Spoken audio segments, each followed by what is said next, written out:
আজকে বানিয়েছিলাম চিংড়ির দো পেঁয়াজা। তো কিভাবে বানালাম ভিডিওটা প্রথম থেকে শুরু করি।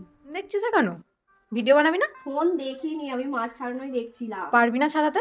না, দেখে নি তারপর দেখছি পারি কিনা। দেখি কই কেমন মাছগুলো। মাছটা আমি মোটামুটি ছাড়াতে পেরেছি। তো প্রথমে আমি দিয়ে দিলাম নুন, তারপর হলুদ গুঁড়ো দিয়ে ভালোভাবে ম্যারিনেট করে নিচ্ছি। এখানে কড়াইতে তেল দিয়ে মাছগুলো একটা একটা করে ভেজে নেব। বাবা সেটা ঝকমক করছে।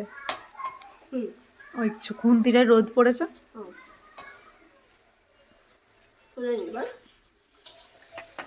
মাছগুলো একদম হালকা করে ভাজলাম, বুঝলি? কারণ শক্ত হয়ে যাবে বেশি ভাজলে। ঠিক আছে, তো ছায়া পড়েছে দেখ পাথরে। করবেই তো, পাথরটা ঝকঝক করছে না? হ্যাঁ, হয়ে গেল। এটা কি হচ্ছে? এটা পেঁয়াজগুলো একটু হালকা করে ভেজে রেখে দেবো। রেসিপিটার নামটা বল। ও আচ্ছা, রেসিপিটা হচ্ছে চিংড়ি দো পেঁয়াজা।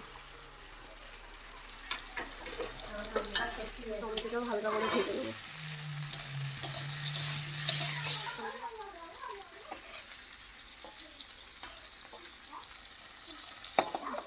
এটা কি দিচ্ছিস? পেঁয়াজ বাটা।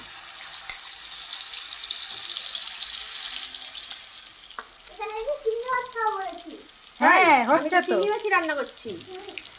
একসাথে খাবি? এই তো একটু পরে তো খেয়ে নিবি। চিংড়ি মাছ হাত দিবি না, তোর হাত কিন্তু নোংরা। কার ফেভারিট? আদা পেস্ট।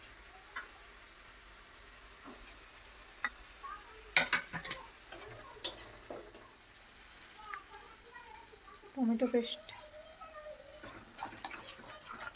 এটা কি ধনে পাতা দিবি? এবার দিচ্ছে হলুদ আর গুঁড়ো। অল্প করেই দিচ্ছি কারণ আমাদের বাড়ির মানে দিদি দিচ্ছে, আমাদের বাড়ির বাচ্চাগুলো খাবে তো সেই জন্য। এটা আছে ধনে আর জিরে গুঁড়ো, 1 চামচের মতো দেবো। এবার এটাকে কষতে হবে, তাই তো? হ্যাঁ, ভালোভাবে কষে নেবো।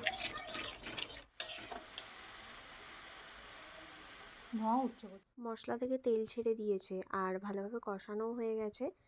এবার গ্রেভির জন্য জল দিয়ে দিলাম একটু। জলটা দিয়ে কিছুক্ষণ গ্রেভিটা ভালো করে ফুটিয়ে নিয়েছি। নিয়ে এবার চিংড়ি মাছগুলো এক এক করে দিয়ে দেবো। চিংড়ি মাছগুলো প্রথমে দিয়ে দেবো, তারপর কিছুক্ষণ ফুটিয়ে নেওয়ার পর তারপরেই পেঁয়াজগুলো দেবো।